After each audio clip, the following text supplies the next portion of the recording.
It's in any ruler's interest to keep peace among the people. And the people will only be at peace if they have a Senate representing them. Since when did the Senate ever represent the people?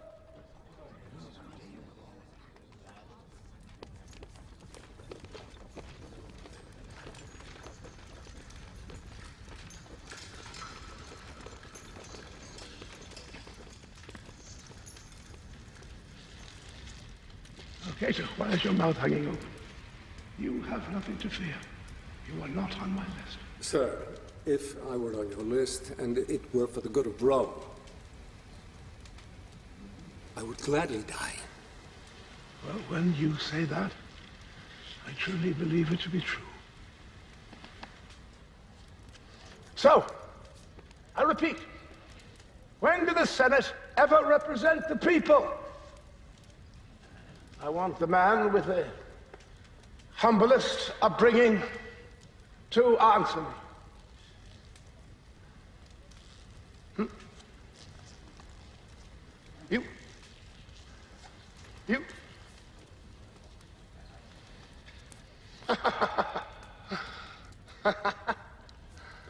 So it's me. I will answer you. You were all aristocrats.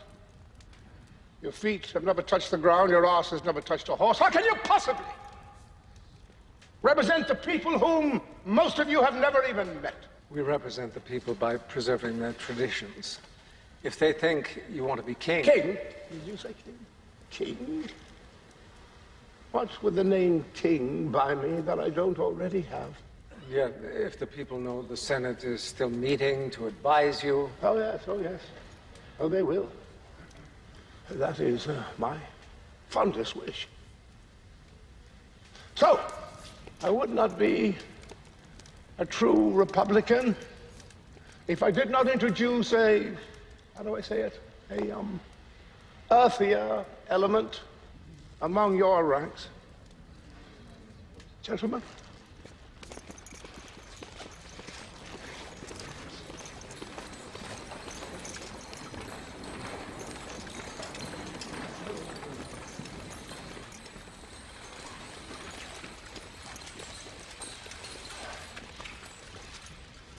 You will continue to advise me, and you will continue to debate what is best for the people. But my men will remain here just to make sure that the decisions that you reach are the proper ones. But, sir, is this not counter to Roman law? I have just changed Roman law. I understand, sir. But will something of the old ways be preserved? What Natalis means is not that we would ask you to pardon anyone whom you've resolved to destroy, only that it might have a calming effect if you could make known whom you intend to spare. Oh, come, Cato. You know how alliances change in troubled times. Well, then, perhaps you can tell us who you intend to kill.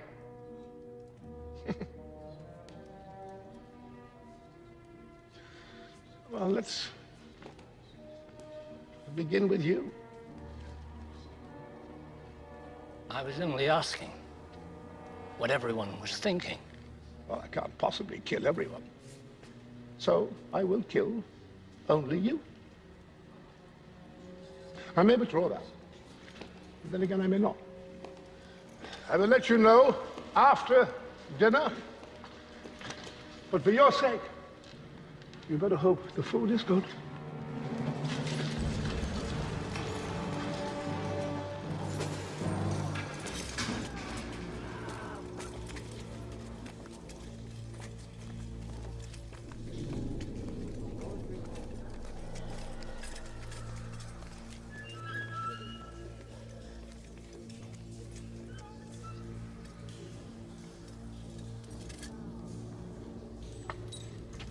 Are you Julius Caesar?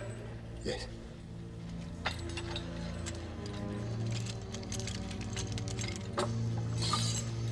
This way.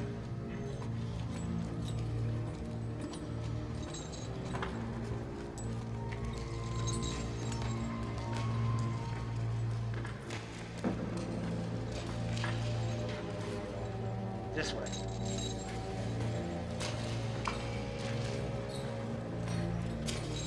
I want to see Sulla. Please. No. No to see Sulla. I've been a member of the Senate for 30 years.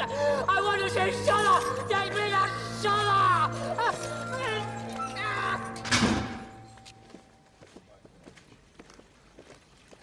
That is not negotiable. Who's this?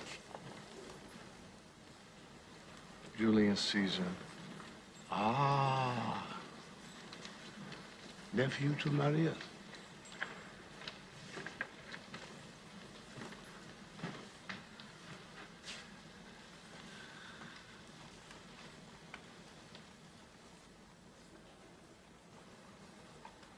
You have unfortunate ancestry.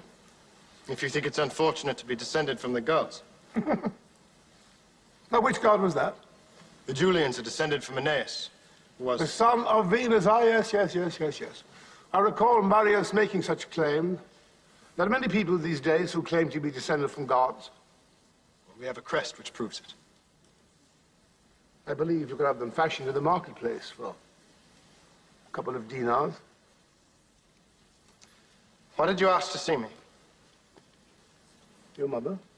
She came to see me. Did she ask you to spare my life, and what, you agreed? Well, I promised that I would consider it. And I'm supposed to be grateful to you? No. She is. We're old friends. You've killed a lot of old friends. Oh, yes. True. True. Old friends in the day become fresh enemies at night. What do you want in exchange for my life?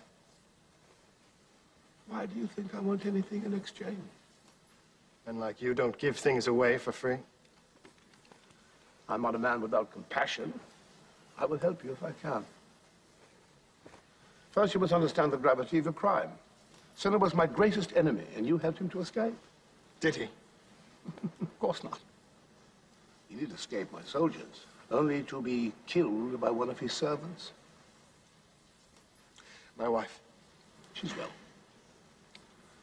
I leave women to their health. And since you are only the son of Cinna by marriage, I intend to leave you to yours. If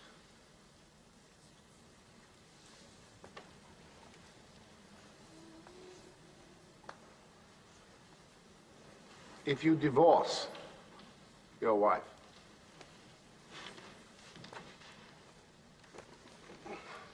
Well? No. I refuse. You refuse to divorce your wife, even though it may cost you your life. My wife is my teacher. She's cleverer than I am. She's more honest than I am. She's a more compelling argument than I am, or you are, or your office is. I won't divorce her. That is my answer. Oh, Pompey. What do we do with men such as this? I don't know whether to embrace him or strangle him.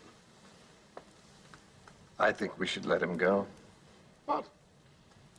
His uncle Marius was my greatest enemy. He's got 10 Mariuses inside him. Look at his eyes. You want to let him go? It's the ones who smile and flatter you should worry about. He speaks plainly. You do speak plainly, don't you? Always. Now tell me, would you kill me if you could? In an instant. Ha ha.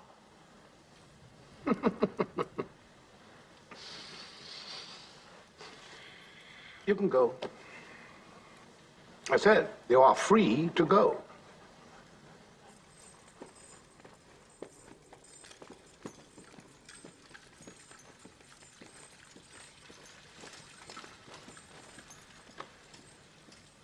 What a big heart that boy has. Bring it to me in the morning.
Was this Sulla's plan? To slaughter me outside so I wouldn't foul the carpet with my blood? I came to warn you. Why? Because if you don't leave Rome, I'll have to do as he asked. And And I don't want to see men like you die young. what do you know about me? You refuse Sulla. I'll tell you more someday, when there's time. But now you must leave Rome. Your family will be safe. Here, take this. Go east to Bithynia. Show this ring to King Nicomedes. He'll keep you safe in his service. How do I know I can trust you? You don't.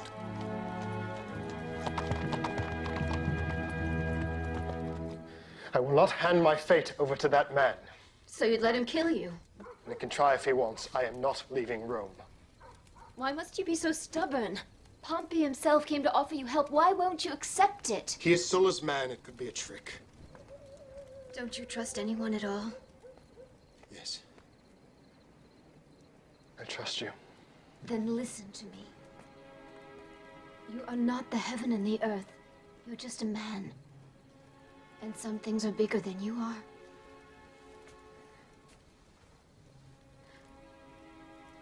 When you were in jail, I thought you were dead. I started to grieve your death. I'm asking you to spare me that, Caesar. How could I live with myself if I knew I had one chance to save your life and I failed?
Is this pig for sale?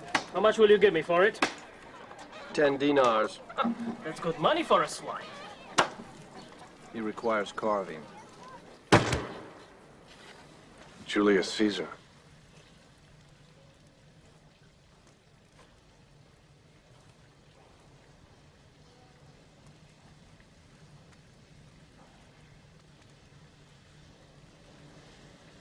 We will feed it to my dogs.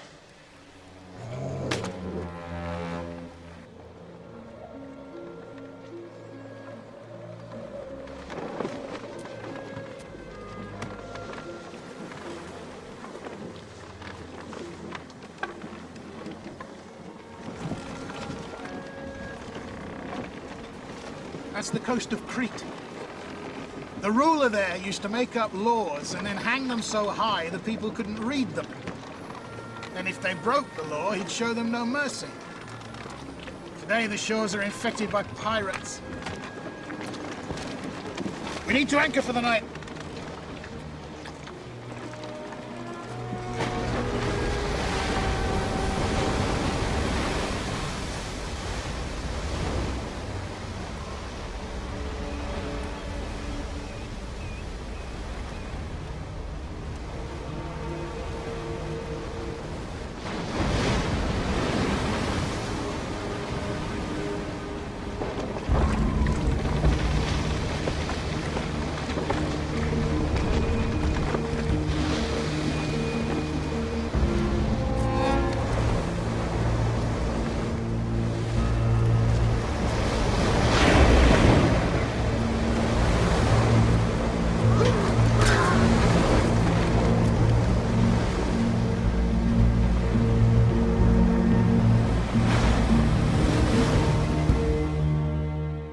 Where's Father gone? to the other side of the water. How long does it take to cross the water? Depends on the wind. Sometimes you can cross it in days. Sometimes, if the air is still, you may not move at all.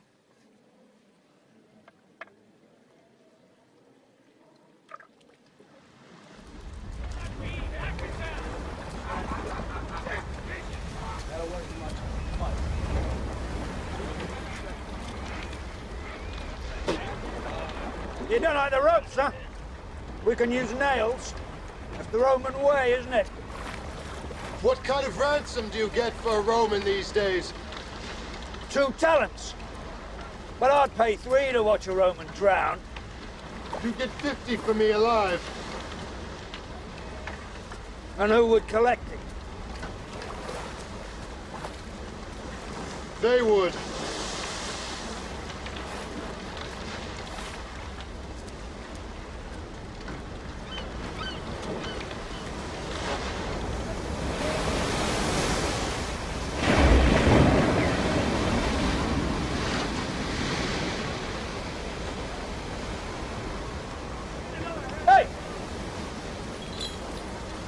If your men don't return before dawn, you die.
Just happened to find its way into your berth. Sir, I never stole a coin from you. And I suppose it was the goldsmiths who just happened to rob me again. Sir, they've been convicted for it. I know how these things work. You share the profits with these men. You pay me well. I would never risk my life for a gold coin.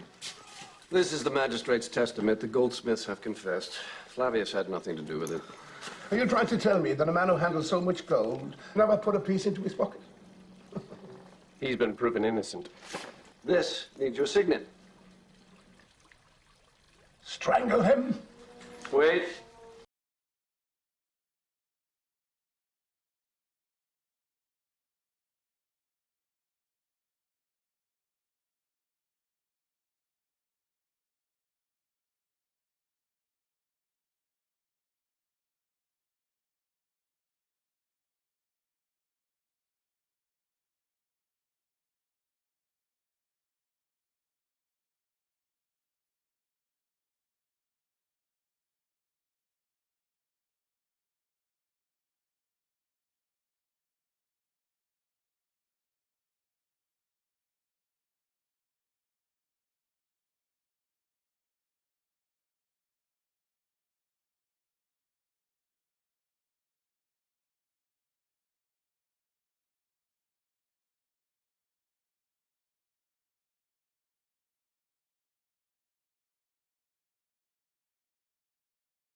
Prince of Egypt, noble of stature, fit to serve a gentleman such as yourself, sir.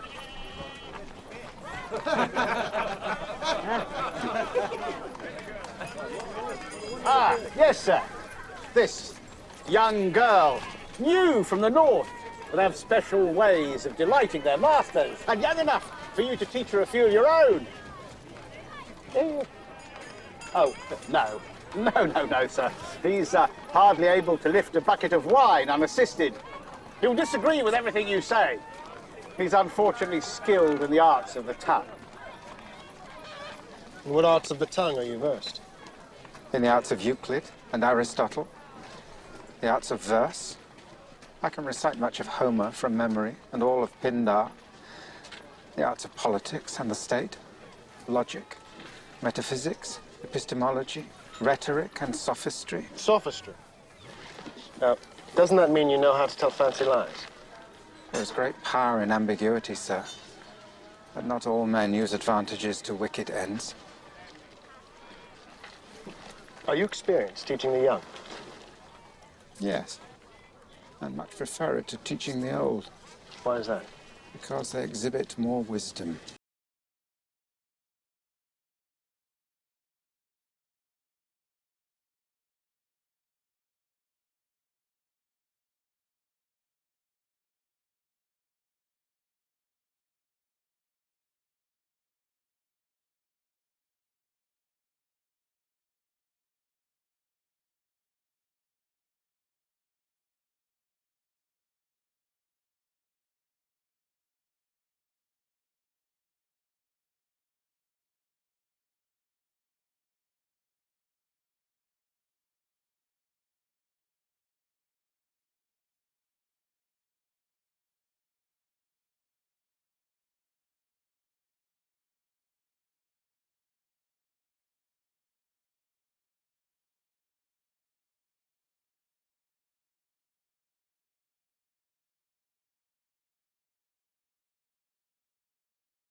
and those of you who worked against him. But not all who worked with him agreed with his laws.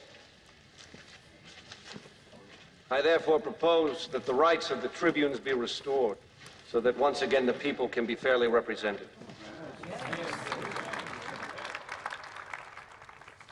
I propose a thorough reform of the courts and an unqualified reinstatement of the Senate as the principal body of government.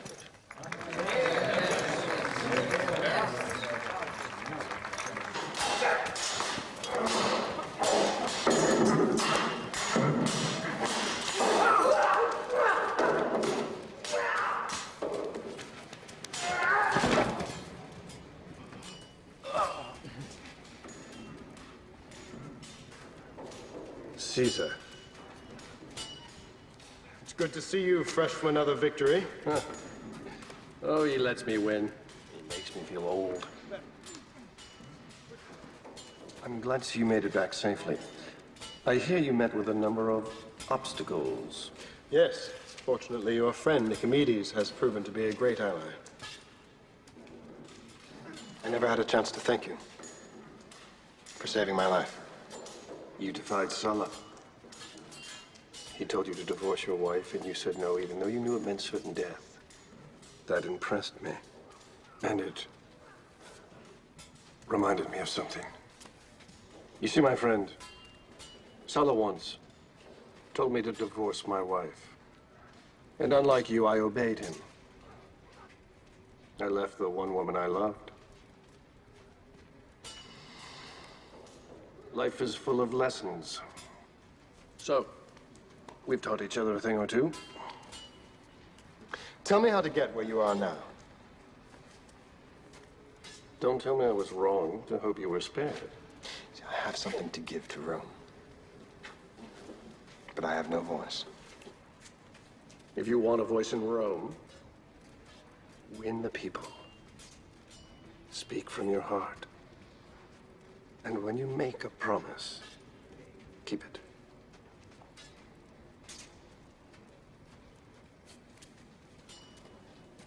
Pompey, I promise you, if you ever need my help, just give me a sign, and I'll come to your aid.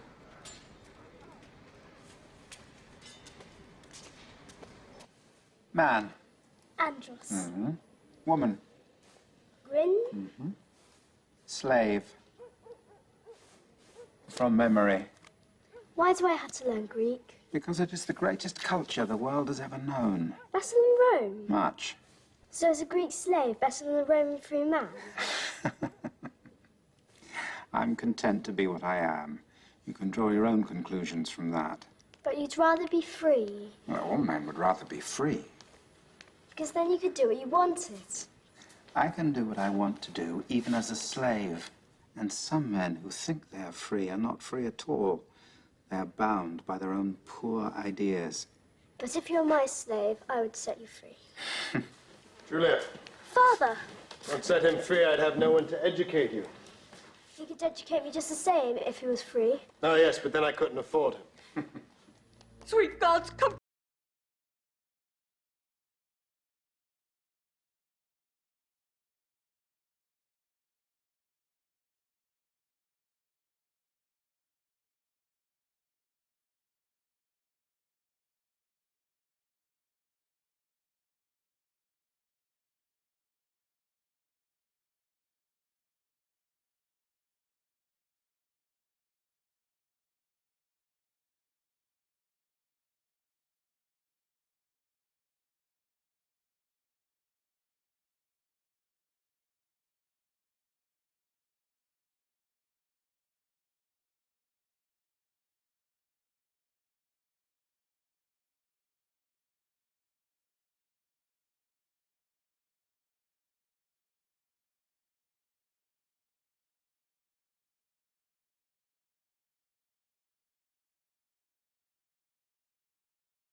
where sons never raised their hands against fathers, where brothers never raised their swords against brothers, where Romans lived at peace with their fellow Romans by their sides. So I ask you now to join with me in honoring not only the memory of my good wife, but the memory of all good men and women who have died fighting for a better Rome. People of Rome, I, Julius Caesar, make you this promise on the body of my beloved wife. I will not rest until the Rome she dreamed of is the Rome we live in. Join me. For I am not only the nephew to our beloved Marius, who fought against the evils of Sulla until Sulla took his life from him, but I am also a son of the Julians, who was descended from the goddess Venus herself. I offer you my hand, a power supreme among mortal men, granted by the gods, superior to kings. Let us work together, comrades, in our quest for an empire that is boundless, united, and free!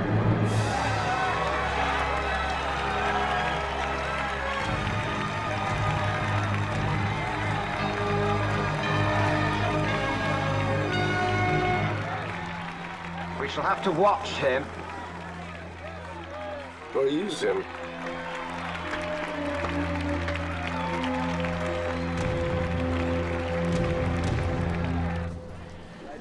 Morning to you, Caesar. Caesar! Hail, Caesar! Hail, Caesar! Hail, Caesar! Morning to you! Greetings, Caesar. Hey, Julia. I have something for you. Now then, here. And I hope it will make you smile. Hmm? That's the first I've seen you smile in weeks. Move on! Get away from my stand! Get out of the way!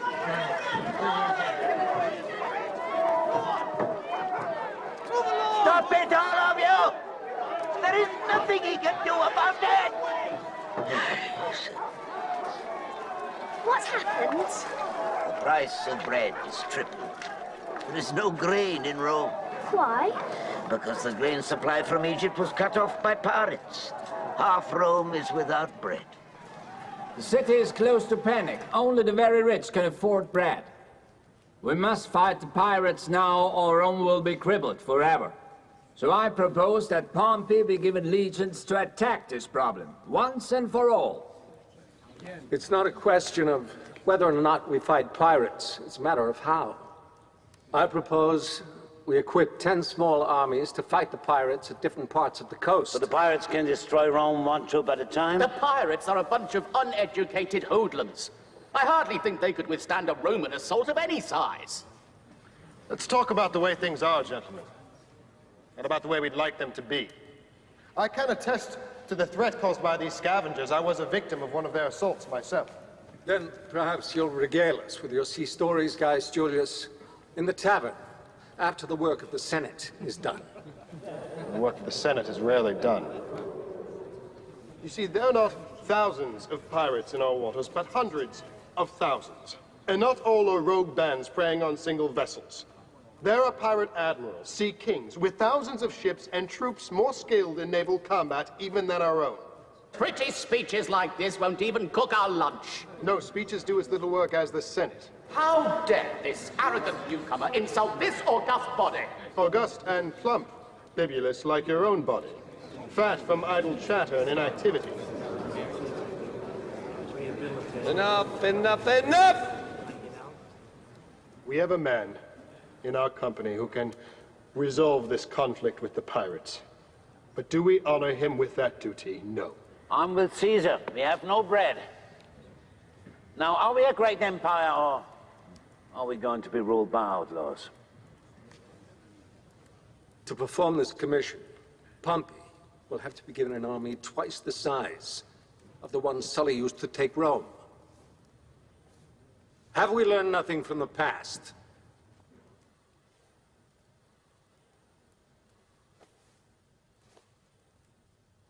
See, Rome should go hungry because Cato can't find a single man he can trust. Not every man with an army would take the state. Not every man is a Solon. Some men are ruled by circumstance, but men of character bend circumstances to their will. They make nature behave in such a way that their will is carried out on this earth. They defy the elements, and sometimes even defy their own baser nature, in order to see that their ideals come alive before their eyes. Pompey is such a man. Those of you who have lived know that one thing alone keeps a nation small: civil strife. Tribes fighting tribes rather than banding together in one arm of power. As long as we fight in this room, seeking personal victories, enacting petty revenges, Rome will stay small. Suppose we put our opinions aside and let one feeling rule us for a time: the love of Rome. I propose we put our strengths together to become a force the world has never seen.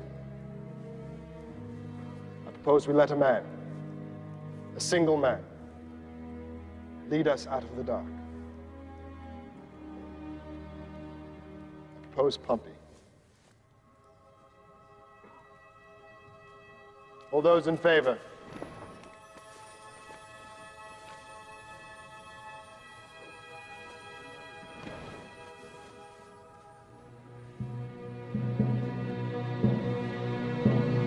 Inside? You said we could.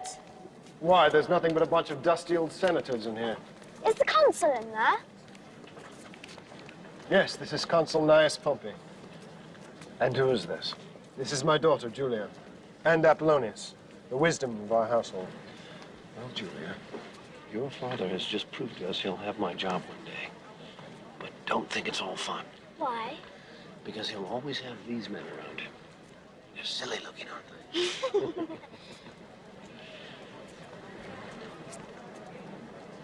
I'll see you when I return. In triumph.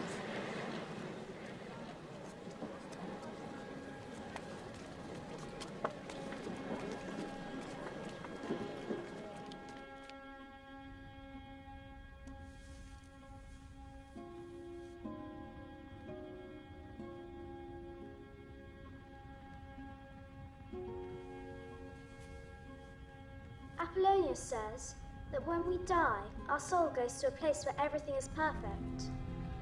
All the beds are perfect beds. All the circles are perfectly round.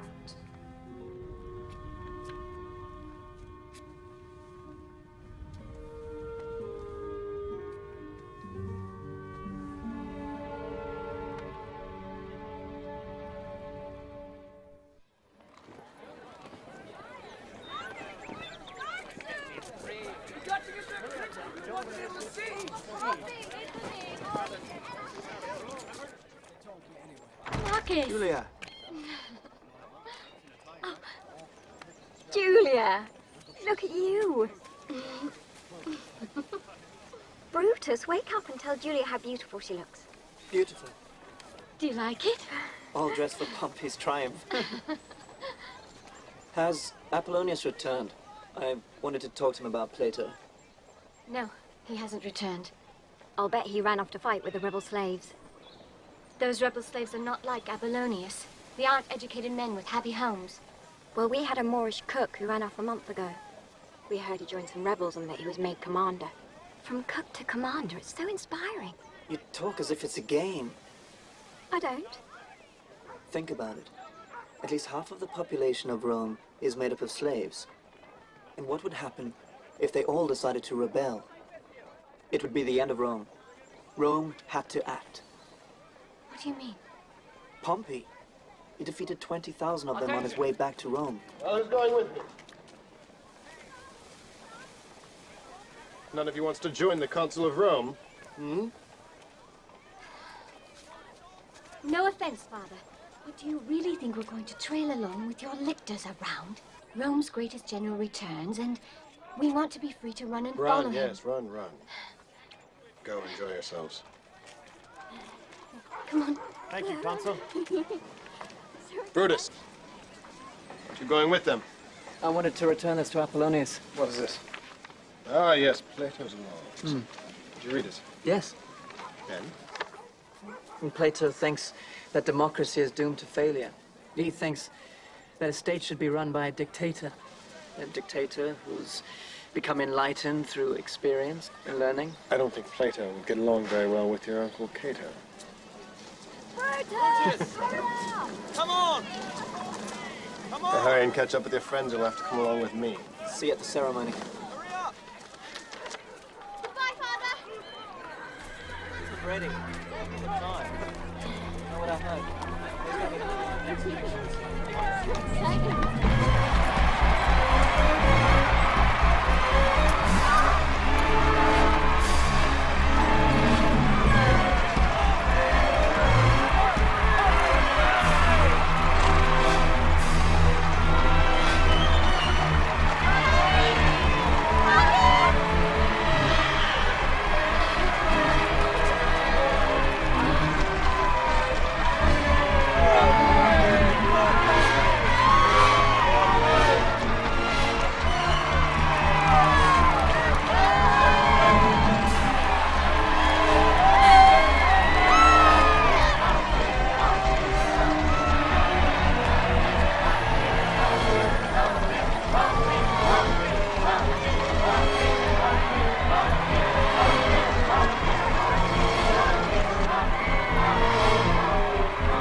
Thank you for your kindness. Let me take care of my son now.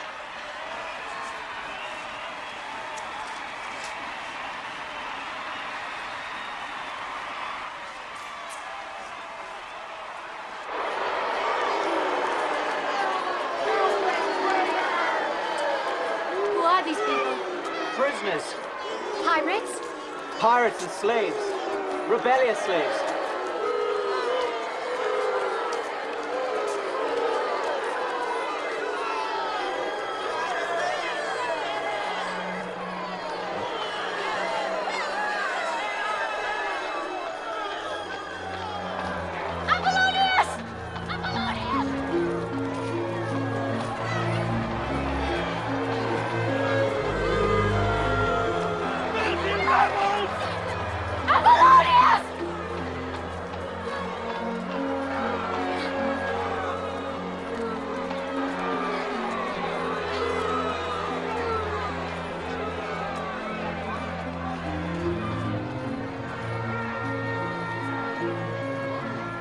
Consul! Consul! Step back. Wait. Speak. I have a friend among the slave prisoners. I ask you, to free. And who are you to deserve such favor? I am Julia, daughter of Gaius Julius Caesar, your fellow consul. Consul's daughter. Didn't you know that those who choose to fight against Rome are Rome's enemies and will be crucified tomorrow? Apollonius was my teacher, not an enemy of Rome. Everything good and decent I have ever learned has been taught to me by him. You must spare him. For my sake.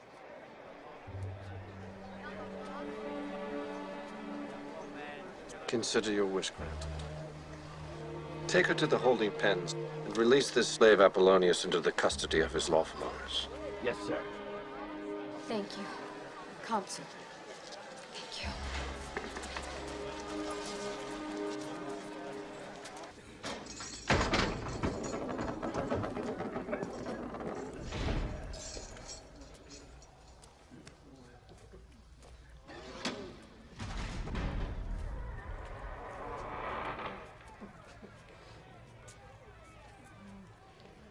Apollonius!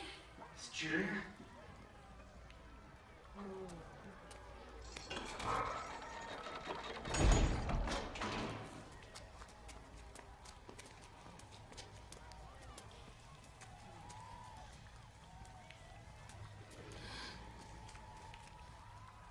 Apollonius. I've come to take you home. I'm not coming with you. I shall stay here. They will crucify you.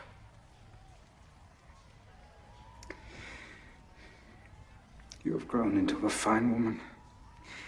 Intelligent. Full of everything that makes the Romans great. But I am not a Roman, Julia. I am a slave. You are not a slave any longer. You're free.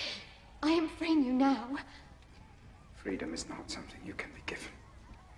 It's something you have.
Rest.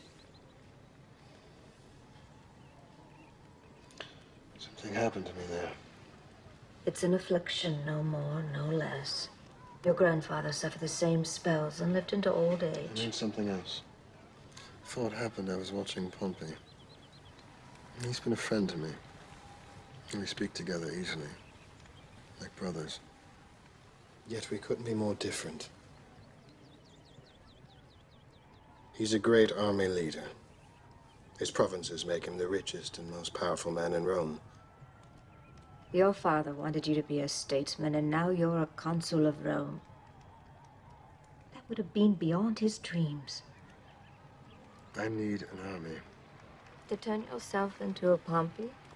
How would you pay and feed such an army? Your consulship already cost a fortune. Yes, I am consul and I am broke. The attack today was stronger than usual. There was something else, Mother. This attack was different in other ways. How? I saw something.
Julia. I'm sorry for what happened to Apollonius. I felt great affection for him as well. He's a believer, as I am, in the old ways. We trust in the wisdom of our forefathers and in their laws. And I, Cato, trust in him. Cato, you flatter me. But let us give credit to another man. For I could not have fought a war across the sea without knowledge that Rome was in safe hands here at home. And for that we owe a debt of gratitude to my friend and fellow consul, Gaius Julius Caesar. Caesar!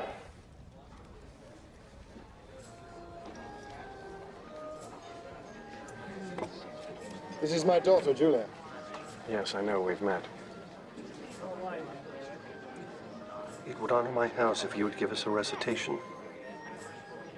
Not in front of so many people. You've done it in larger groups than this. Father, I assure you that I am not prepared for it. Go. Go. The daughter of Caesar will recite for us.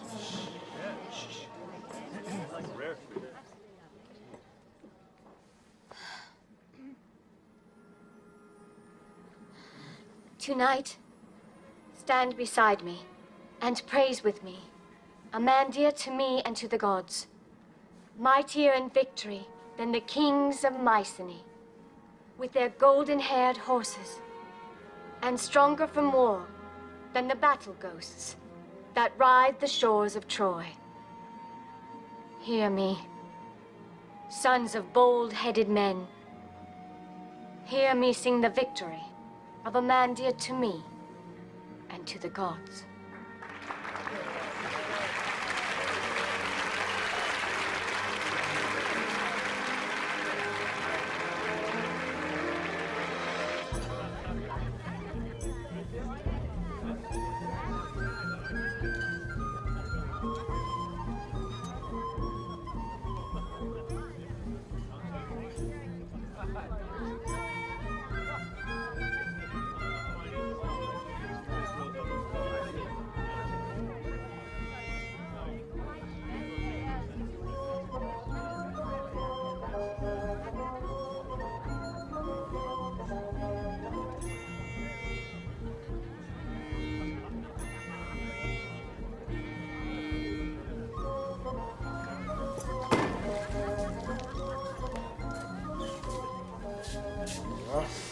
This is really nothing.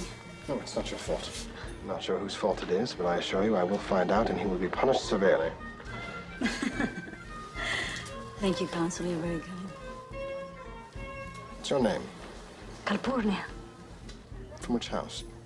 Lucius Piso. I'm sorry for staring. I thought perhaps we'd met somewhere before. Would you like to eat together? I'd be delighted.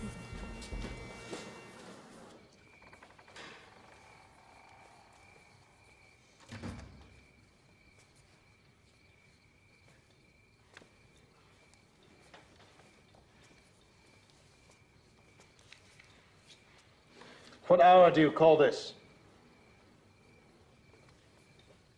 I think it's known as the 5th hour. Yes, the sun is coming up. You're right. I was out with him. We drank and ate and had entertainment. He cares for me. Oh, yes, he's twice your age. And your friend. Remember? Yes, he is my friend. I just want to know if he treats you with respect.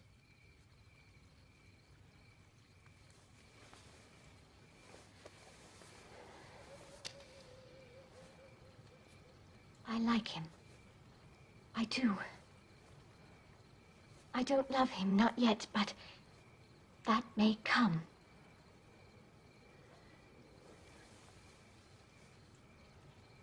Why are you behaving in such a manner?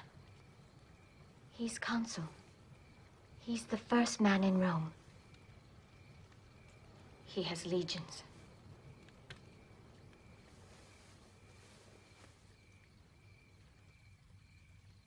Your price is high. Price? It's customary for the father to offer a dowry. You know I have nothing to give you.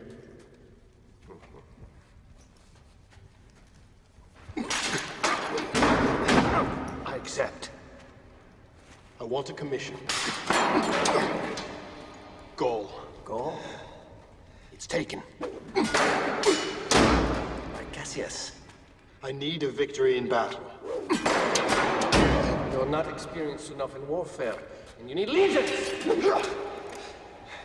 Your legions. She's all I've got. I want 50,000 for her. Talents?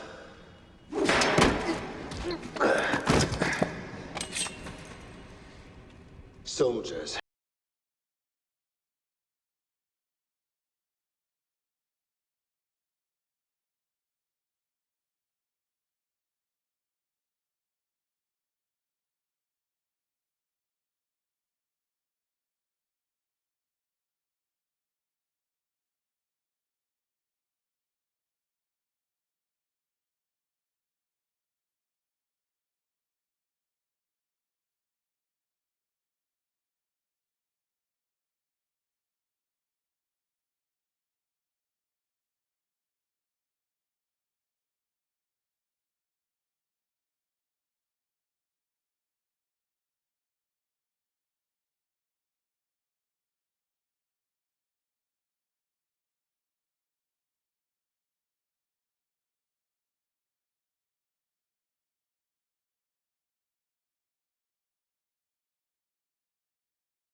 I have a confession to make. What's that? We did meet before. Or rather, I met you, but you didn't meet me. It was a pompous triumph. You fell. Nobody saw it but me.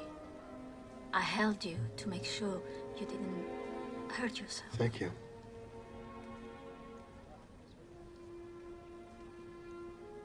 It shames me. never know when it's going to happen. Many people believe that those who have the condition are holy.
Romans? 112. I've had them prepared for burial back in Rome. We're not returning to Rome.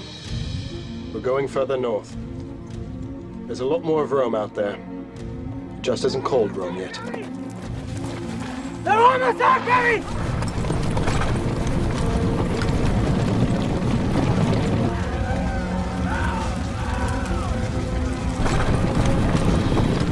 We must tell Caesar to retreat.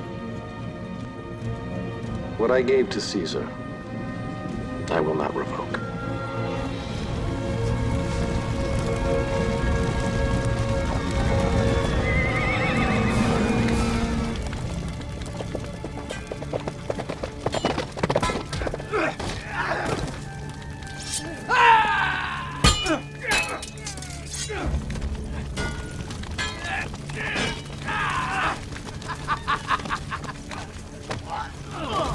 Wait! Put down your blades.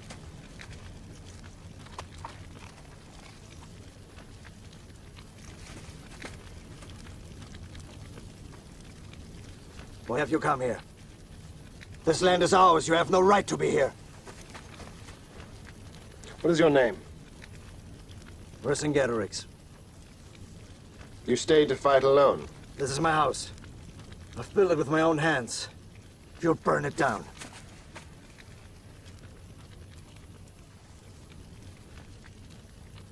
You're free to go.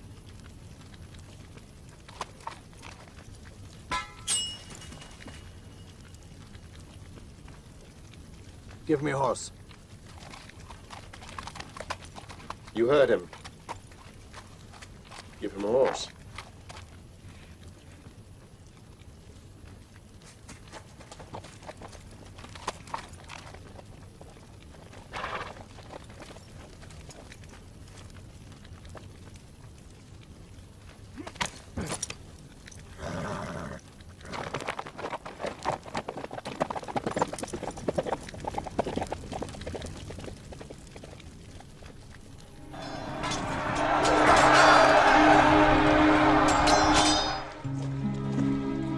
My dear Caesar, the people speak of you with admiration.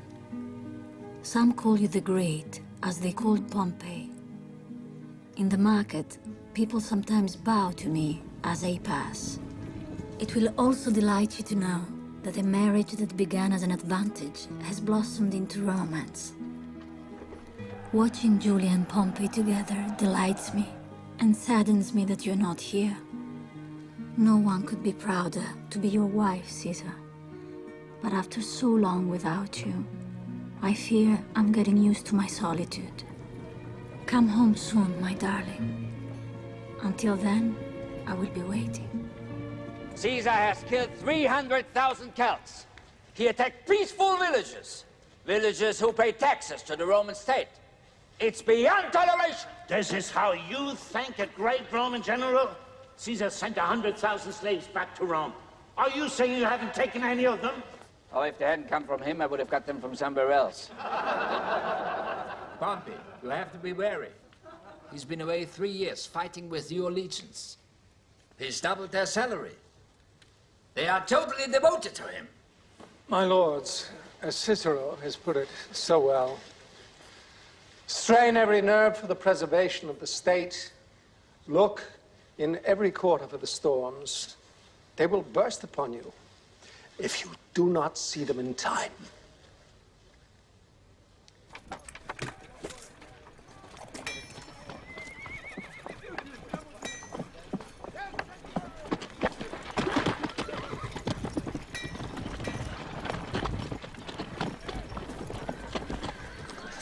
I've just remembered who he is. What are you talking about? That man! Mark Antony. Yes! Running from his debtors in Rome to find wealth in the province. Like all of us. Hey, not me! I still fight for the glory of Rome!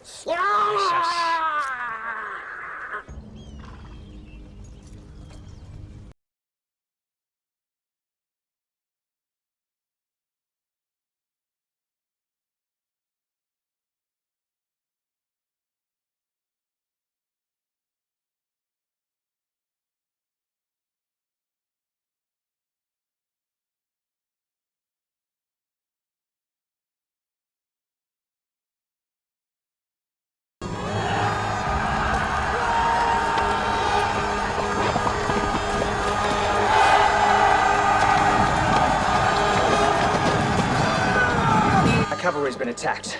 By who? Gallic tribesmen. 14,000 dead. 14,000? And many more wounded. They've united under one leader. His name is Vercingetorix.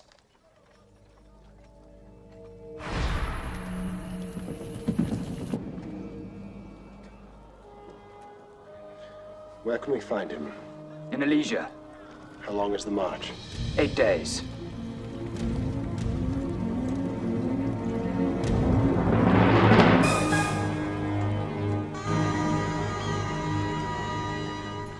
Vercingetorix is in there with 18,000 of his men. It's the most invincible stronghold in Gaul. We'll never break it. Well, we won't have to break it. We build a wall around their city. We'll trap them inside and starve them. Nobody's ever built a fortification of that length. Then we will be the first. Let's not waste time.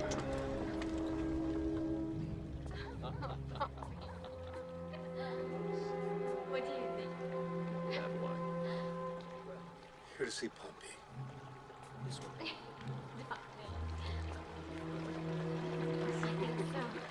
Better be. To me, it makes no difference. We'll have to try next time. Cato. Pompey. Julia. What brings you to Pisa? I've come to speak with you. Your absence in Rome has been criticized. As you can see, my wife needs me here. Could we speak privately? What's the matter, Cato? Did your conversation depend on speaking ill of my father? Sit, Cato. Thank you. Caesar is about to take the last stronghold in Gaul. Vercingetorix has called forth every tribe from the mountains to the sea. They're on the move toward Lycia. How many men? 250,000. And my husband? 40,000.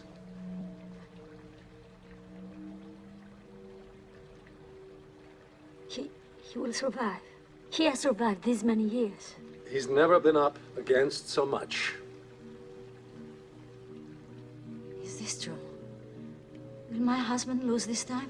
Well, no one knows the outcome of war. You're consul. Pompey, do something. If Caesar wins this battle... He will become the next Sulla. That's what you were going to say, wasn't it? That if he wins, he will become the next Sulla. Why are you worried, Cato? You said he doesn't stand a chance against the Gauls. Why call him back? Why not just leave him there to fight this battle to his own death? If you leave him there, your next Sulla will extinguish himself. You're waiting for my husband to fail, aren't you?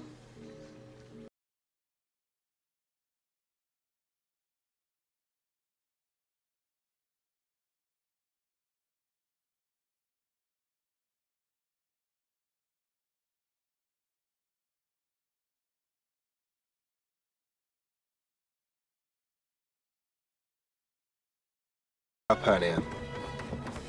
I'm doing everything in my power to make sure I come home safely to you. You must have heard we've built a wall to hold the Elysians in. What you may not know is that we've built a second wall as well, to keep their allies out. I say this to reassure you. They can round up 10 times our number and still we will defeat them. Because it's not numbers, but vision that wins wars. My vision is of returning to you, my love. And not just returning, but returning victorious, as I've promised you. When my men are tired, I can't always let them rest. When they're hungry, I can't always feed them. But when they forget their vision, I can share mine with them. And the more that I share, the more of it I have. It'll take 30 days to round up the tribes. How much food have we got? 27 days of grain. We'll make it last 35. We will divide rations. Have all the grain brought to the stores. On penalty of death, no one will eat beyond their measure. The tribesmen come from the countryside to fight with us. The Gauls would outnumber the Romans 5 to 1.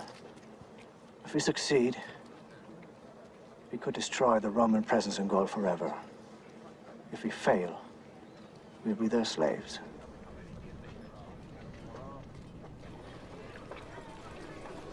In the evening, we take our leisure, tell stories about the city and our families, or just eat in silence after our hard day's work. The men do work hard, but there are worse things than hard labor. Waiting is much worse. Waiting is the hardest part of war, my dear wife. Most of our men would welcome the cry of battle over this dreaded silence, and would fight an enemy we could see, however great, sooner than fight the one in our minds, which goes on killing forever. The real enemy is almost a comfort, I sometimes think as I look up the hill to Elysia. They're just like us. They have courage like us. They're dying like us.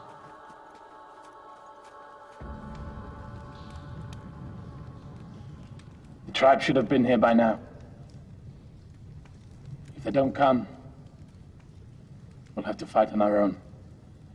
We don't have enough men. I say we give ourselves up. And be Roman slaves?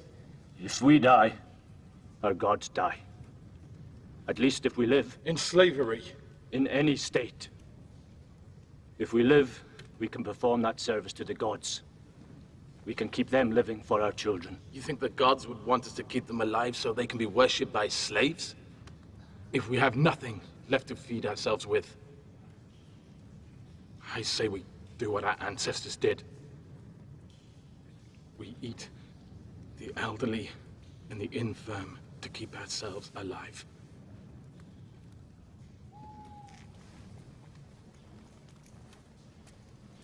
We won't eat our own people. There's enough food left for several days.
What is this? Soup? This is not soup. This is water! We fight for years, and they give us water! We died for Rome, and we get water!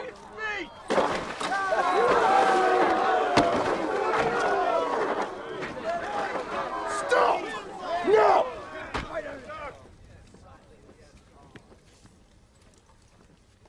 What is the difference between the Romans and the Gauls? Discipline. We act as one body. That's what makes us strong.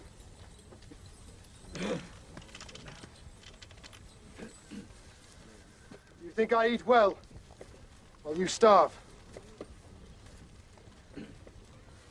I eat the same portions as you. And I am hungry. But I would eat soil before I give up what we've come here to get. And that is everything you see. You. Where will you raise your family? On that hillside. Will that be a plot of land? You. That field there, between those trees, that's yours if you want it. It's rich soil, good for growing. All of you, each and every one of you will get his share. You have worked for it. By the gods, we have given our souls to this place for 8 years. Let's not abandon before we get them back. Open the gate!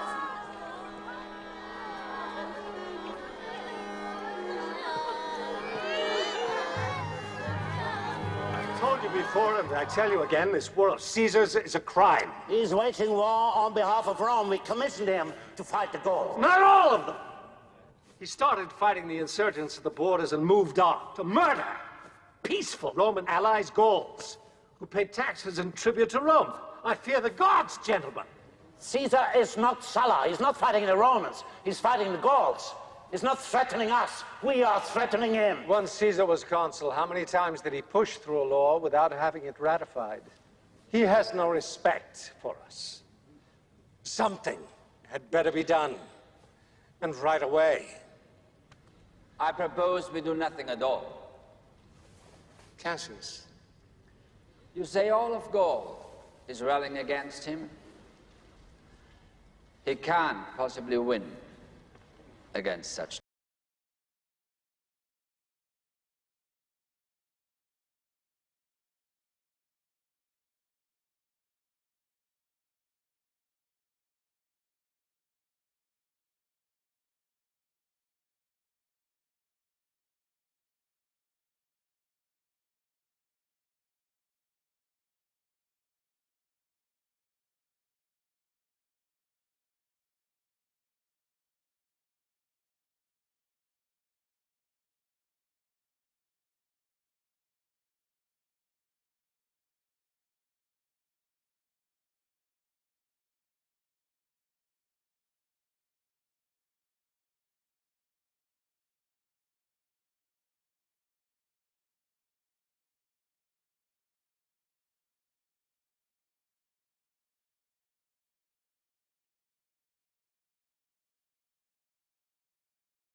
His men are too weak to attack our main camp. He will move his cavalry here and try to break through the inner wall, while his allies attack from the outside. We cannot let these two forces join together. If they do, we will not survive.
Caesar, your men are asking for you.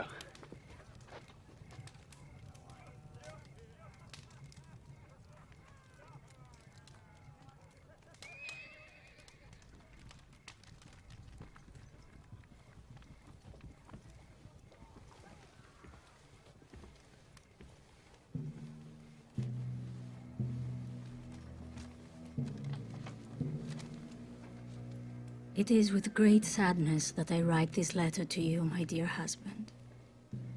Your Julia gave birth early, and she suffered some pain in doing so.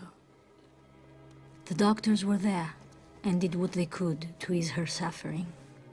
The child was a boy, but frail.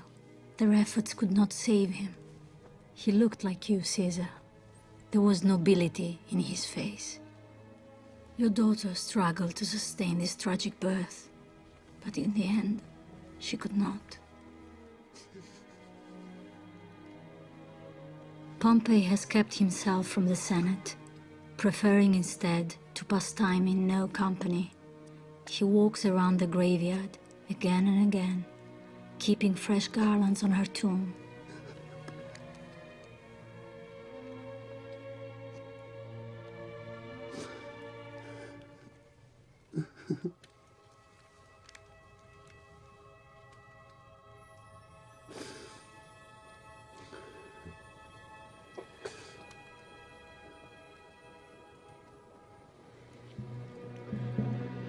We take a leisure in the morning.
I know your only real enemy is one man, and he is standing before you now.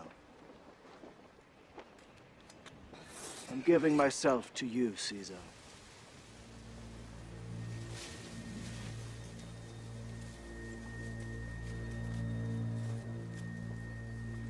Our women died for us.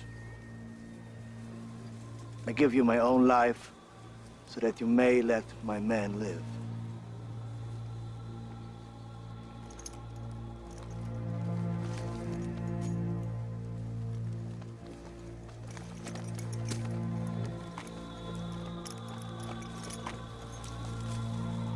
If my men die, there will be nothing left of the Gauls, and no one left to worship our gods.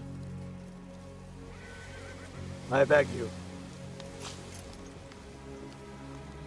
enslave my people if you need to, but let them live.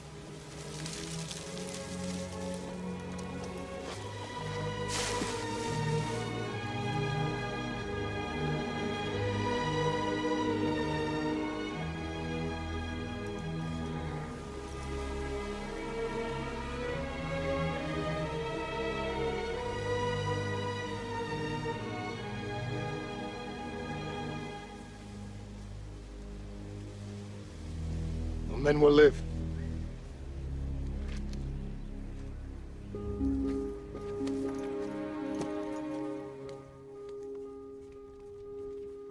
My dear wife, we will have to wait a little more before we're together again. You see, there are those in Rome who would have me branded an outlaw. So I have sent Mark Antony to talk to the Senate on my behalf.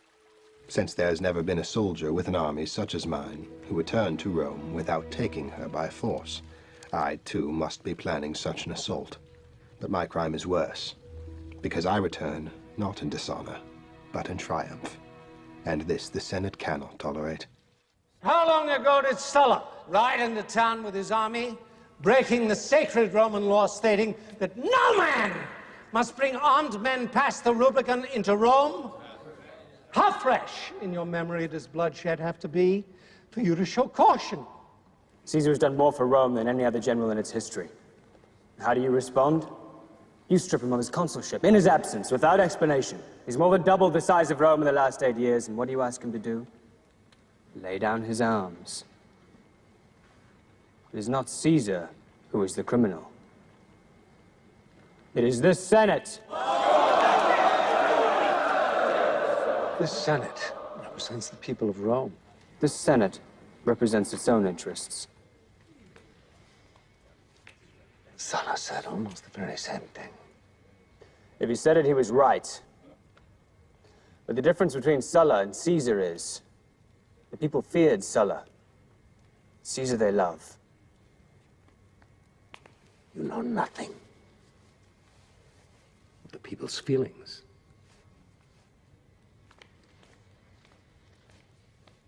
You're right, I don't. Let me ask them.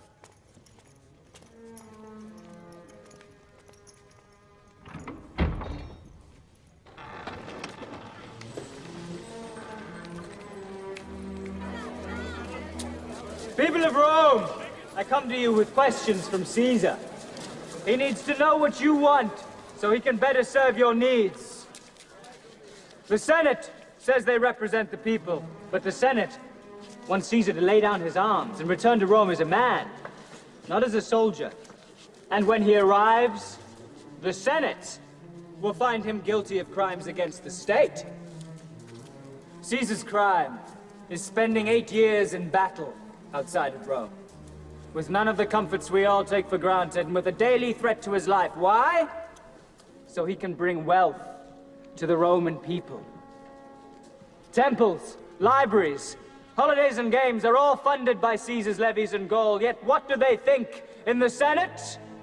They think he's doing this for personal gain. I ask you, if he's doing this for private gain, why does he stay in Gaul? Why does he live in a tent? I know why he does it. He does it so we Romans can live well.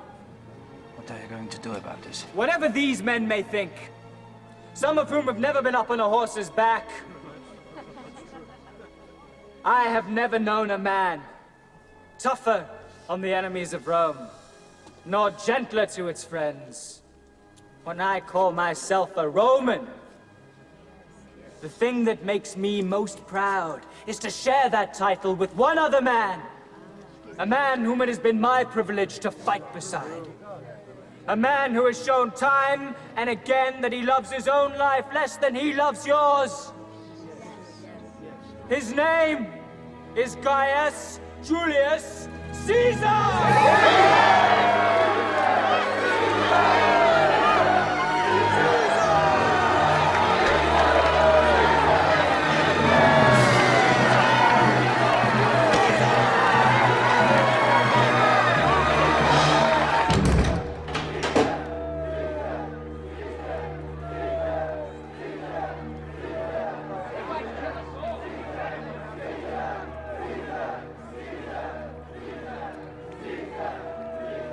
We must do something, Pompey.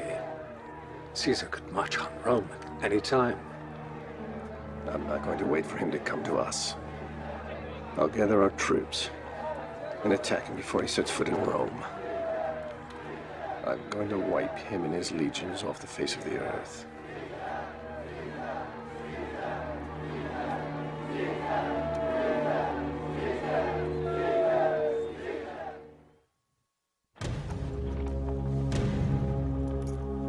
Men, we have two choices.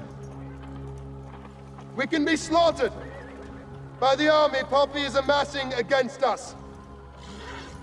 Or we can fight for our lives, just as we've done every day for 8 years. I've made my decision. I'm going to Rome. I'm going to cross the Rubicon. Will anyone be coming with me? To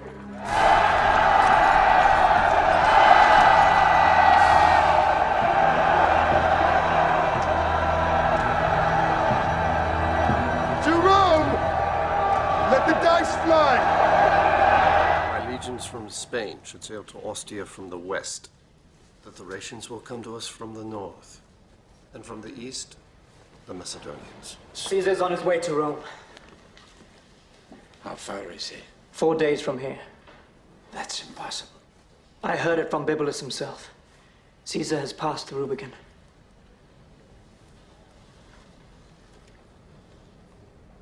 We must leave Rome. We cannot defend it without troops. We'll go to Greece.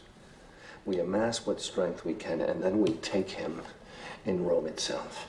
I only hope we don't arrive too late and find the bodies of our friends on the Senate steps.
Decreed by the new Senate that the title of dictator is bestowed upon Gaius Julius Caesar. This decreed, there will be 50 days of thanksgiving in his honor, is given the courts and elected consul for life. Hail Caesar!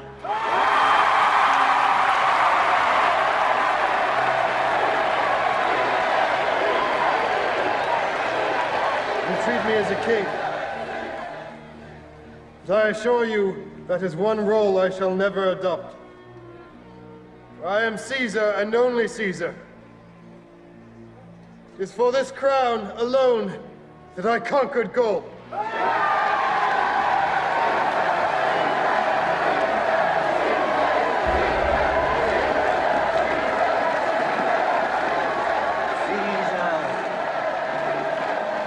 Caesar!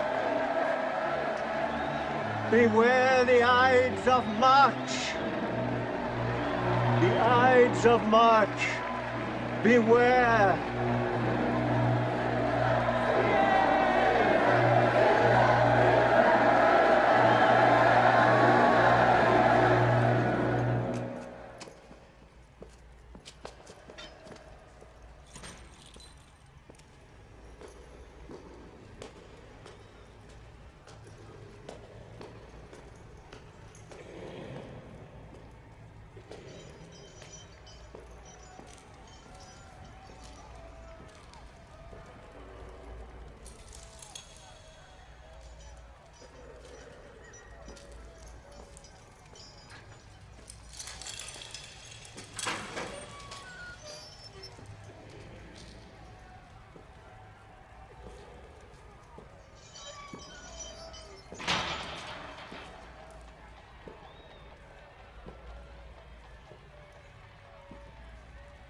The men and women of Rome are crying out for your head. For a moment, I saw them as you do. You don't know how I see them. I was disgusted with them. How do you keep your purpose clear in your mind?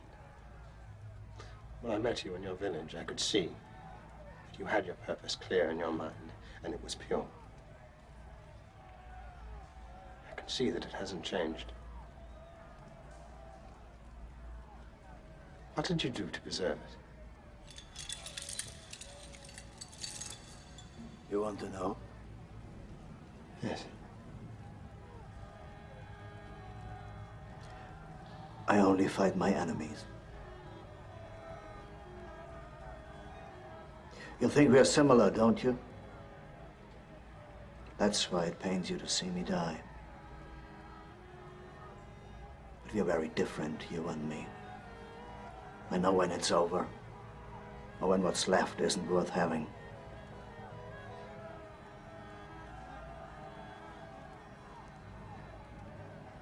Give me the honor of dying alone, by my own hand, instead of in a public spectacle for your Roman mob. I have to do what the people want. I have no choice. I thought power gave you more choice, not less. Listen to them. Do you hear that?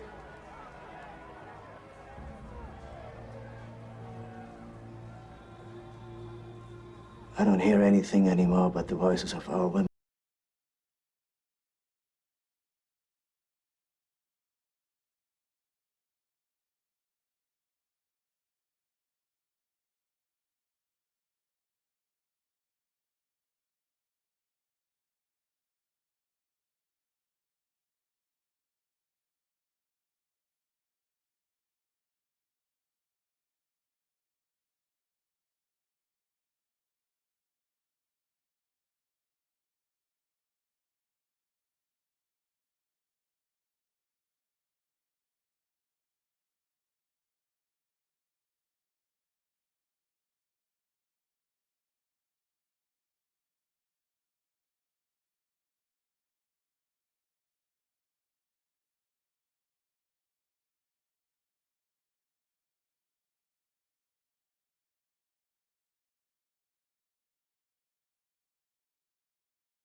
Hail Caesar. Hail Caesar! The ranks here are depleted. Our men will be joining you.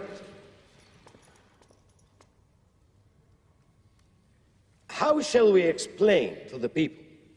These men have become senators.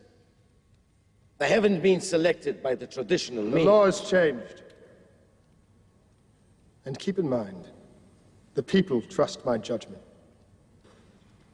You will be joined by my finest men. I've spent 8 years with them in Gaul. I must leave for Greece to fight Pompey.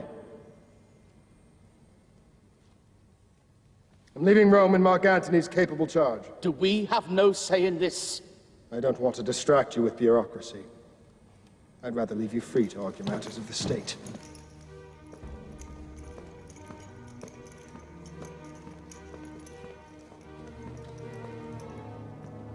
Do you think there will be blacklists? There won't be any lists. Sulla killed his enemies. I forgive mine. Good day to you, gentlemen.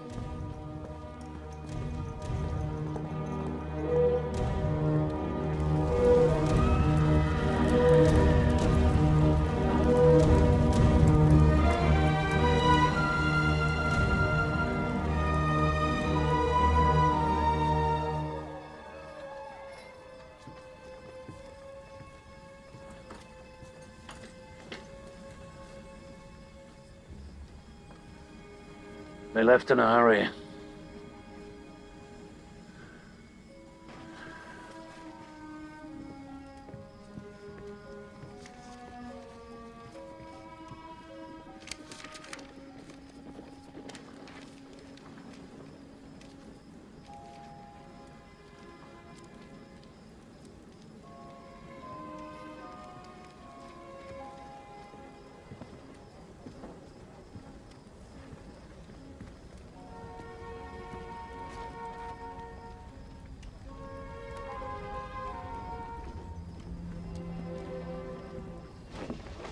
Attend to Caesar!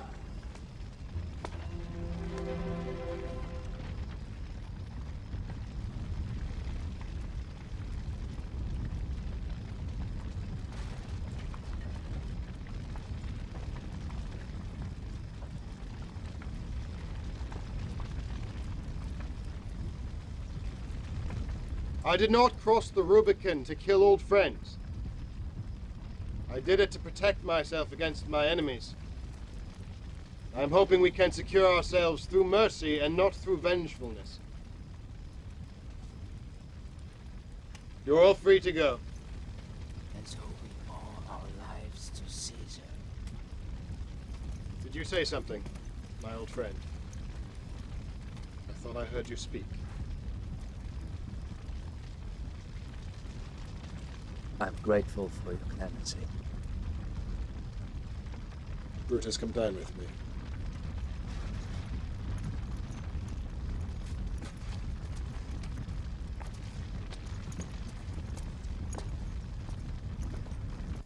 Caesar, make peace with Pompey.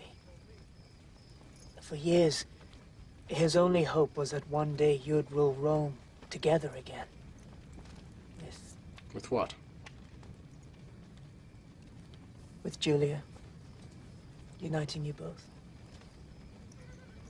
Yes, he tolerated me because he loved Julia so much. Caesar, he loved Julia because he saw you in her. He told me that Julia's death was almost unbearable. And add to that the end of your friendship, he counted his life as finished. I'll make peace with him if peace is what he wants. I want to establish some sanity in Rome. The people have had enough of fighting. Will you help me? How can I help you? I want you to go back to Rome and be my praetor.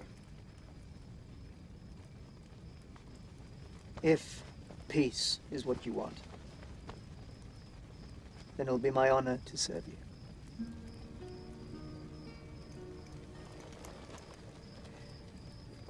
Pompey has gone to Egypt.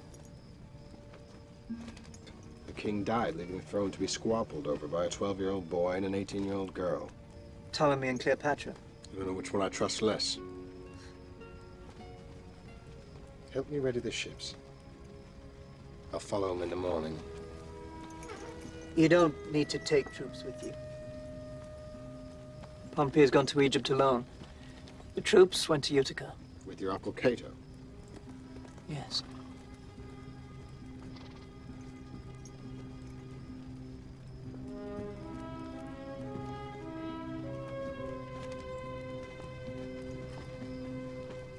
Trust me, Brutus.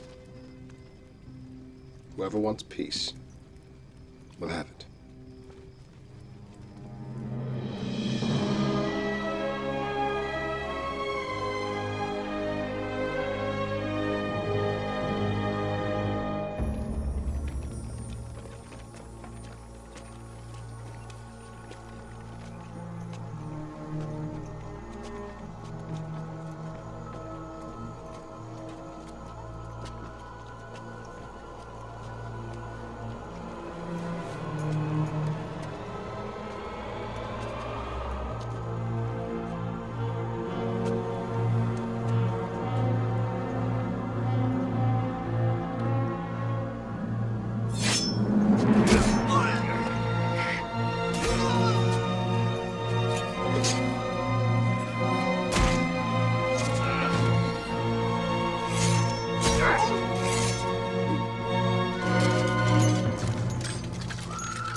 He was most cruelly murdered on the palace steps by his own men, sir.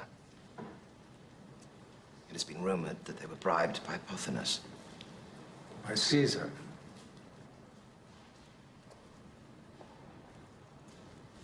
There's only one enemy left.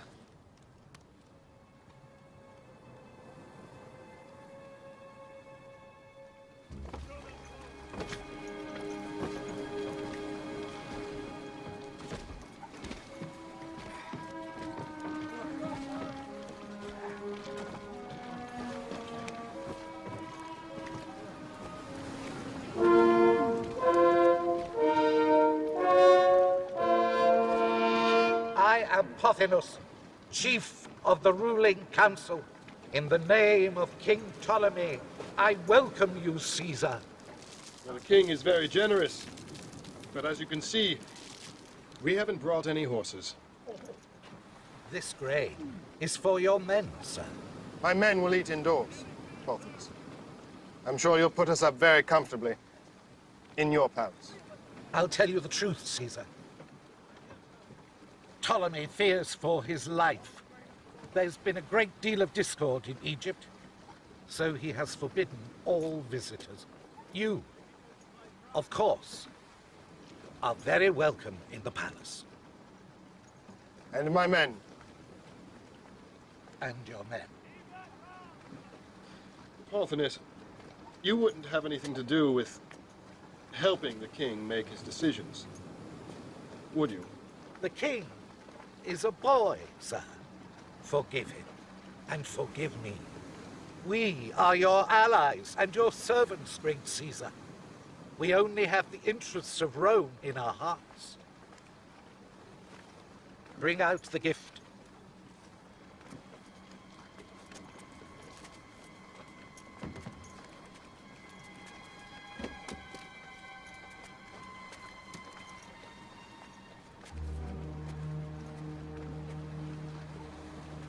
This is Pompey's ring. Where is he?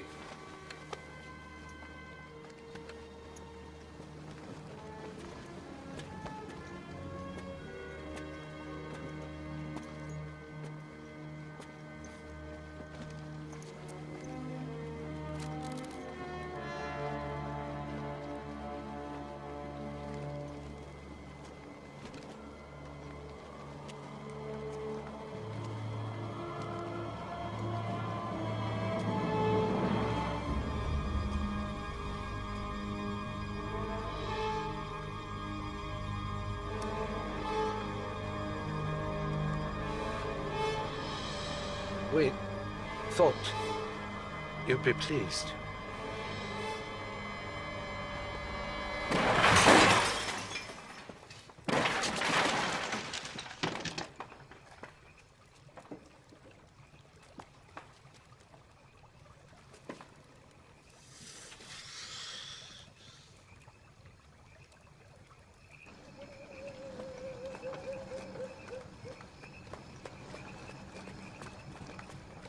Excuse me, Caesar.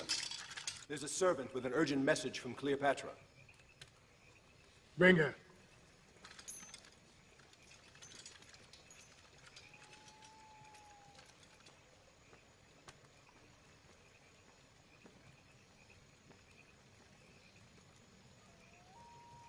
If you want to hear the message, you'll have to dismiss your guard.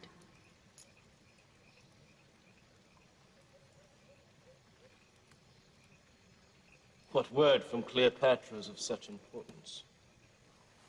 Cleopatra asks for your protection. Protection, why? Pothinus plans to kill her, as he did Pompey.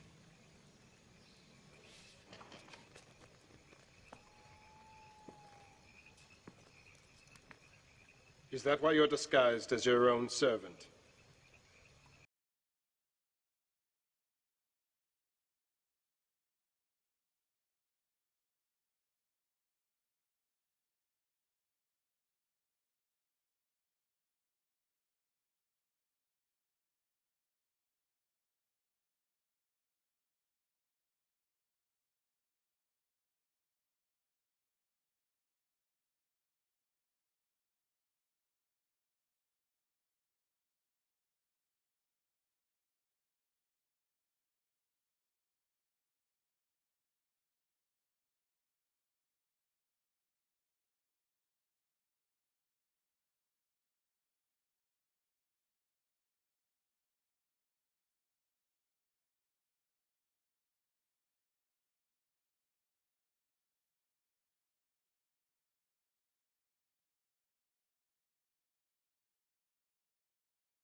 You kiss me with the tongue of a serpent. I must taste you to see if you are poison.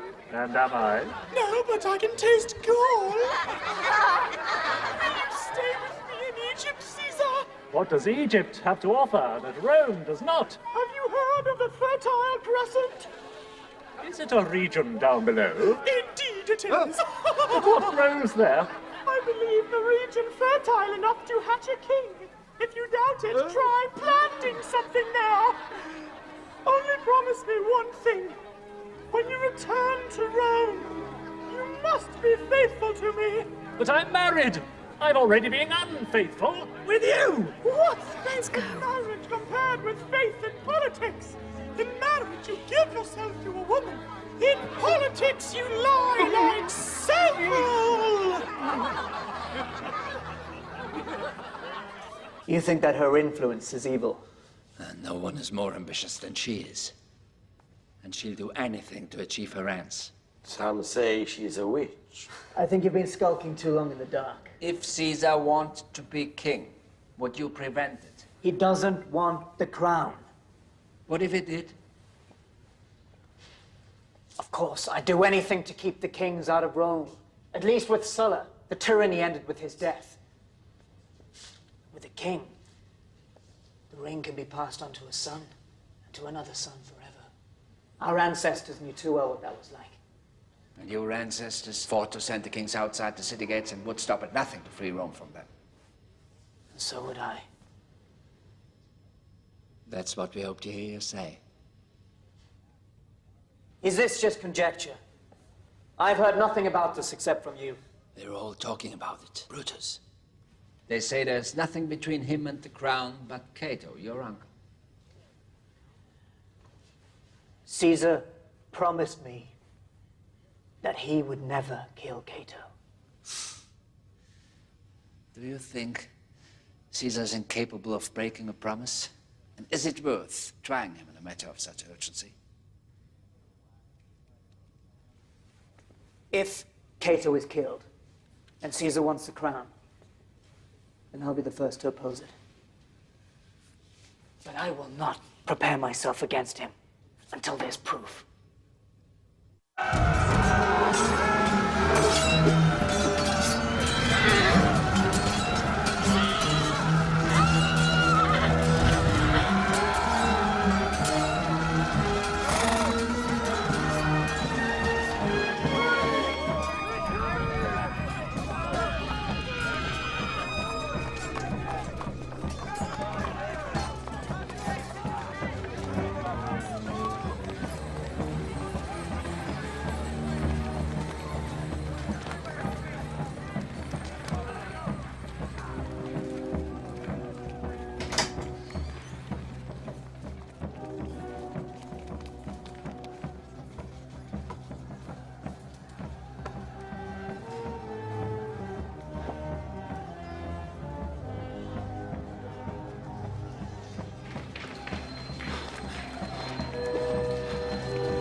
Father!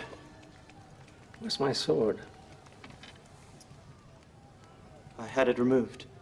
Why? You said before that if Caesar won the battle, you might... My own son would deliver me naked to the arms of my enemy. Your own son wants you to live. So, you take away the sword, you take away the choice. When did I go mad that you have to take choices from me for my own protection? Am I your father or your son? Why don't you bind my hands as well, so that I can't defend myself at all?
We'll bury him with honors.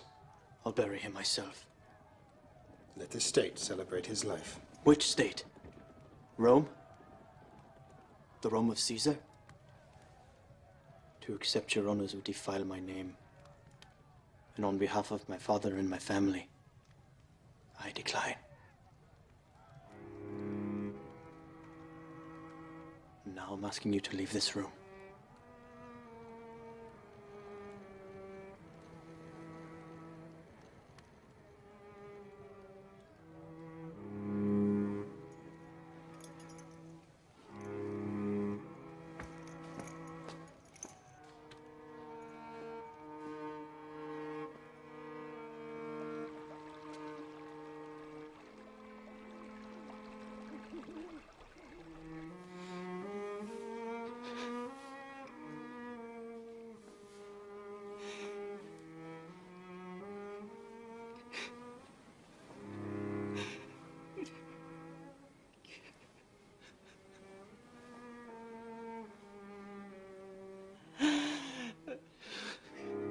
We should speak of Cato as a god.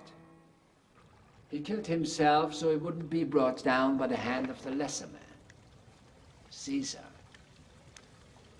The higher we lift Cato's name, the lower Caesar's will sink. Still, we mustn't appear to be rallying support. No.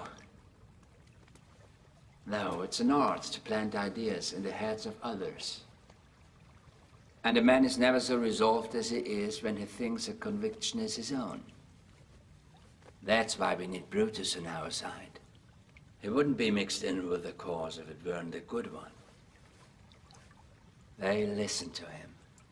What if he won't mix in with our cause? I think I know how to soften Brutus. But I will need your help.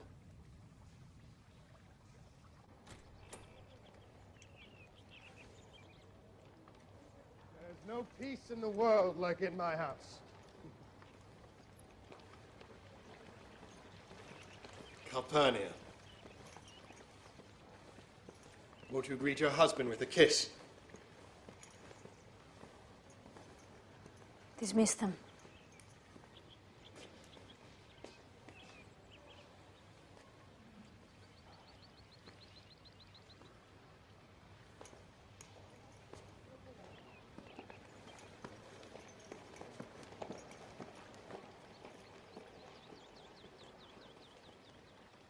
Cataman returned to his home and expect a warmer mood from his wife. How could you bring her to Rome?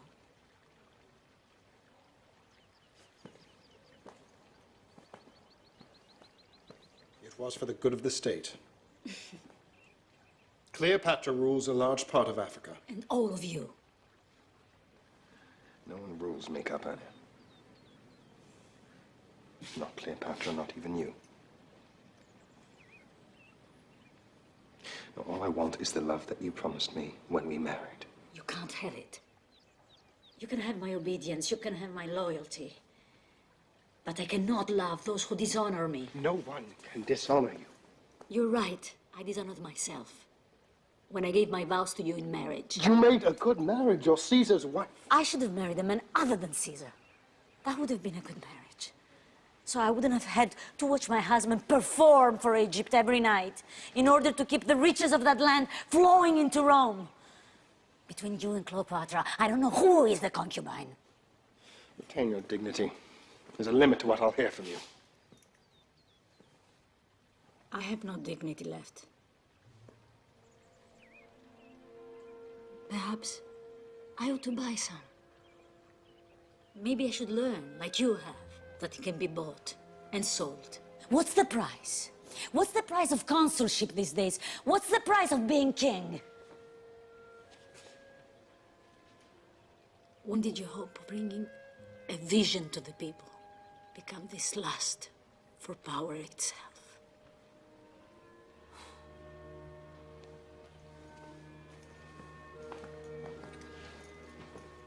Was it when Julia died?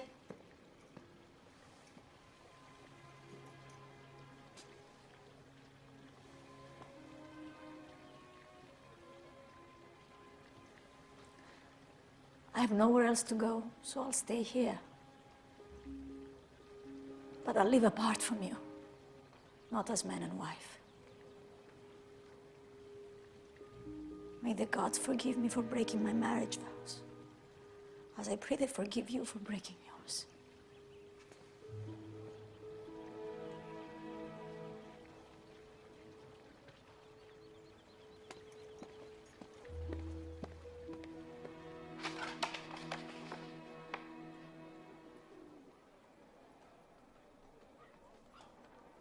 You're an early riser, Brutus. So are you. Lately I am. I couldn't sleep last night, worrying about the honor of your name. Do you know something about these? I know the writing, but don't ask me who wrote them. Minds change quickly in these troubled times, and I'd hate you to forever doubt these men. Oh, Brutus, I've done my best to persuade them that you're a man of honor. Though you wouldn't pledge to keep Caesar from becoming king. I gave you my pledge that I'd oppose him in the Senate. Huh. But some among us feel that to oppose a man like Caesar with words is the same thing as handing him the crown. I tried to use words before a sword, Cassius. Just as I tried to use reason before passion. People say calling on reason before passion can lead to idleness. And sometimes action is required. But I know you're a decent man, and that your meek and gentle nature is how you feel you best serve the good. I'm not gentle in defending my beliefs. But you have given me no proof that Caesar will demand the crown. Do you plan to be at the Senate at the calends of March? No, I'll be here. They say that on that day Caesar will move that he be made king. I will come if I am sent for. This is what they mean. People say that this is weakness, to come when you are summoned and at no other time, to accept the favors of a tyrant like Caesar. He spared my life. And took the life of Cato, your wife's father, who treated you like a son.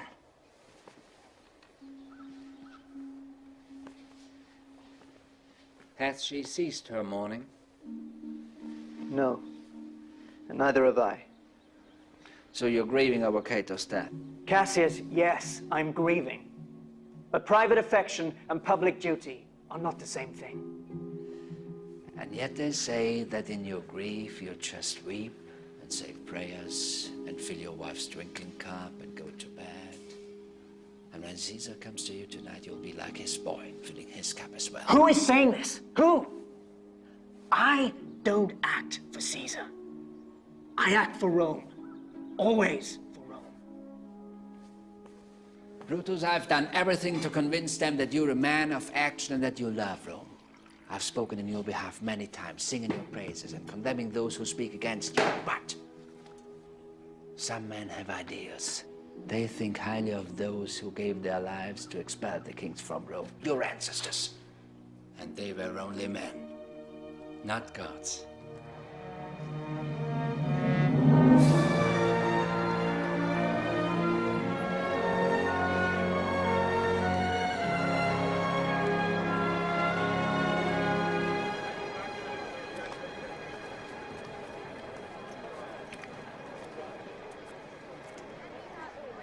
Please don't stay. I am staying. Why do you want to torment yourself? I won't be tormented. Will he? Isn't that why you want me to go? It'd be the best thing for all. I don't trust that you or any other man knows what's best for all. I will take my seat. A woman has the right to see her rival, doesn't she? Calpurnia! Portia. So good to see you.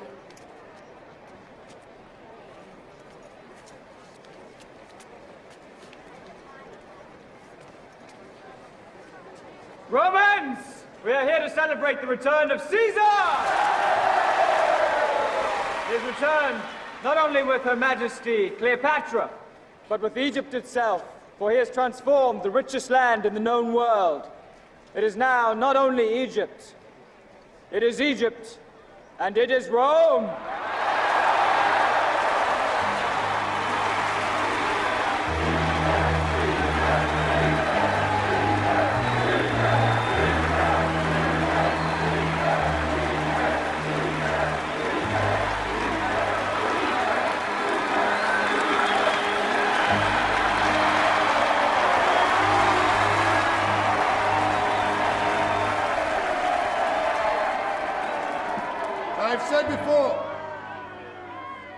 And I will say again, I will not be king of Rome. I am only Caesar. I need no crown to act on your behalf.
Do you still believe that ours is not the just cause?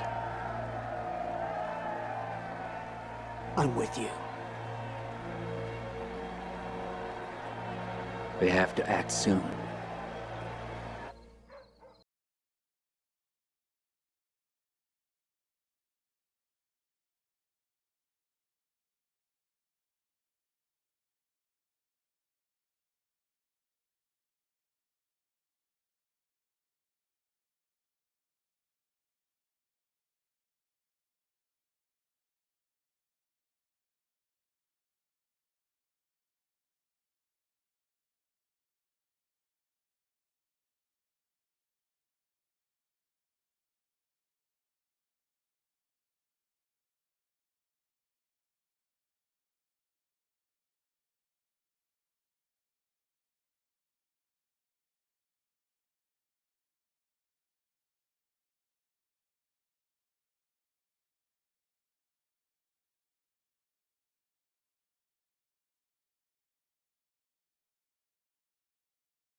Brutus,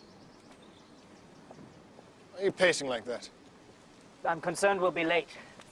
Caesar! Calpurnia, what are you doing here? I had a dream last night. Please, don't go out today. I'll come to you later, at our home. I saw you slaughtered in your own blood. It was horrible. Well, I cannot let dreams or the flights of birds direct my actions. I can't let you go. I swallowed my pride today to come to you, because your life is more important to me than my pride. Now you listen to me. The Senate is convened for the consul. They can't conduct one day of business without their Caesar. There are matters on the agenda which can only be dealt with by you, Caesar. They can wait a day. And what should I tell the Senate? That their consul is at home because his wife has had a bad dream. As your friend, Caesar, I have to advise you on this. You called the Senate together. Show them you're a man of intention. Meet with your Senate. They're waiting for your guidance.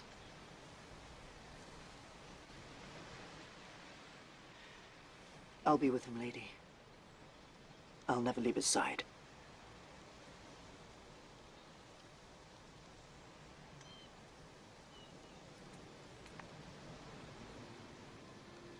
I'll come to you later.